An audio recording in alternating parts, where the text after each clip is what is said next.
நமக்கும் ஜீவாத்மாவுக்கும் பரமாத்மாவுக்கும் இருக்கக்கூடிய ஒரு த்ரெட்லை கனெக்ஷன் தான், ஒரு நூல் இலை இணைப்பு. இங்கேருந்து மேலே எல்லாரும் இறங்கணும்னு என்ன பண்ணுவாங்க சொல்லுவாங்க, அங்கே சொர்க்கம் போகிறோம் நரகம் போகிறோம், அந்த மாதிரி எனக்கு ஒரு கனெக்ஷன் தான் நமக்கு ஜீவாத்மா அந்த பரமாத்மா. இவங்க ரெண்டு பேரையும் கனெக்ட் பண்ணி கொடுக்கக்கூடிய ஒரு கலை, அரிய கலை தான் வந்து யோகா அப்படிங்கிறது. யோகா வந்து யாருக்கு சொந்தமானது அப்படின்னு யாருக்கு சொந்தம், எந்த நாட்டில் தோணுனது கலை.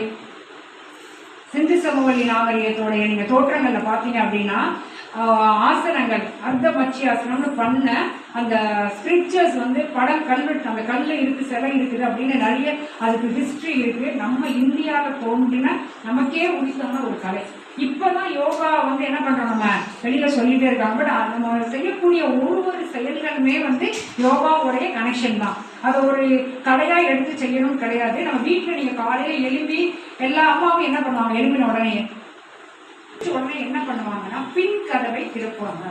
எதுக்கு அப்படின்னா நம்ம சுவாசிச்ச காற்றுலாம் எங்கே சுற்றிட்டு இருக்கோம், வீட்டுக்குள்ளேயே இருக்கும். ஸோ அதில் ஃபஸ்ட்டு வெளியேற்றணும், நல்ல காற்று உள்ளே அனுப்பணும். இன்னொன்று என்ன பண்ணுவாங்க, வாசல் தெளித்து புள்ளி வைத்து கோலம் போடுதல். வாசல் தெளிக்கிறப்ப என்ன பண்ணுறாங்க, கவனம் இருக்கணும். புள்ளி வைக்கிறப்ப கவனமாக அந்த புள்ளி கனெக்ட் பண்ணால் தான் என்ன செய்யணும், நம்ம நினச்ச கோலம் வந்து வரும், இல்லாட்டி என்ன வரும் வராது. அப்போ கோலம் போடுறப்ப நின்றுட்டு போட முடியாது, குனிஞ்சு தான் போடணும். அதுவே ஒரு ஆசனம் தான்.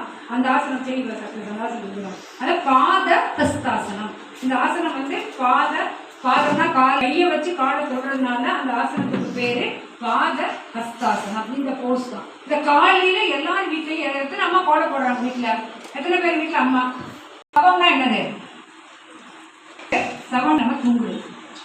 இந்த போஸ் நம்ம மாற்றி முன்னாடி காலை பின்னாடி காலை சுக்கர படுக்கும் எப்படியெல்லாம் பார்த்துக்கலாம். இதுக்கு பேர் ஷவ ஆசனம். ஷவம்னா என்னது, பாடி வந்து ரிலாக்ஸ்டு ஸ்டேட். அப்போ காலையில் பண்ணுவேன், எனக்கு என்ன வேணும், பென்சில் வச்சுருக்கேன், பேனா வச்சுருக்கேன், எல்லாமே வச்சுருக்கேன். ஆனால் வரைகிறதுக்கு என்ன வேணும், சாக்பீஸ் எல்லாமே இருக்கு.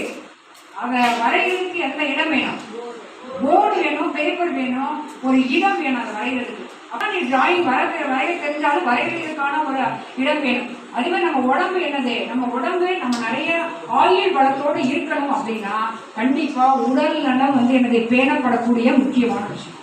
உடல் நலம் நல்லா இருக்கணும். நிறைய பணக்காரங்களா இருப்பாங்க, கோடிக்கணக்கில் பணம் வச்சிருப்பாங்க, உடம்பு போச்சுன்னா என்ன ஆகும், சம்பாதிச்சு சேர்த்து வச்ச எல்லா சொத்துமே வேஸ்டா போயிடும். ஸோ அதனால இது வந்து பெரியவங்களுக்கு பொறுத்தப்படும். உங்களுக்கு என்னன்னா இந்த வயசுலயே நீங்க வந்து உடல் நலம் மனநலம் கரெக்டாக பேணப்படக்கூடிய ஒரு விஷயம். இப்போதான் உங்களுக்கு வேற எதை பற்றியும் கவலை கிடையாது. அந்த ஸ்டூடெண்ட் ஏஜே வந்து என்னன்னா வெரி வெரி மெட்டிகுலஸ் பீரியட். உங்களுக்கு எதை பற்றியும் கவலை கிடையாது.